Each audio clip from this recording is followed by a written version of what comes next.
And let's now turn to our regular section as we wrap this program, taking a look at what the international press has been saying about India. And clearly, there was a lot of talk about G20, obviously. So I'm just going to give you one example. Washington Post reporting that the G20 Summit, despite the ongoing Ukraine war, was quite successful. It pointed out that it notably omitted any mention of Russia in the declaration, and the Washington Post saying that this signifies a possible shift in global priorities, redirecting focus from Europe to emerging nations like India.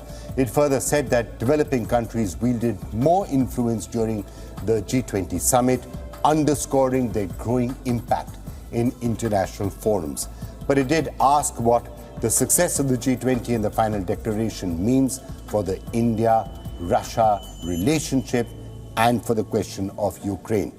Al Jazeera in this week's article has touched upon some of these key questions as well, arising from the evolving dynamics of India-Russian relations. It says, historically, India and Russia have maintained a close Cold War era partnership in defense and diplomacy. Of course, at that time, Russia was called the Soviet Union. But it did say that recent shifts are becoming evident, and India has diversified, for example, its defense acquisitions by turning to the US, to France, and to Israel, while continuing to build up its own indigenous industry.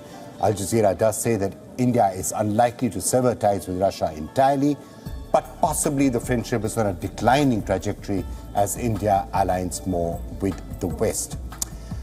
Meanwhile, Prime Minister Narendra Modi leading an ambitious effort to establish India as a major semiconductor manufacturing hub, attracting significant investments, was a major feature in the New York Times. It says that while India excels in chip design, it currently lacks the necessary infrastructure and expertise for chip fabrication.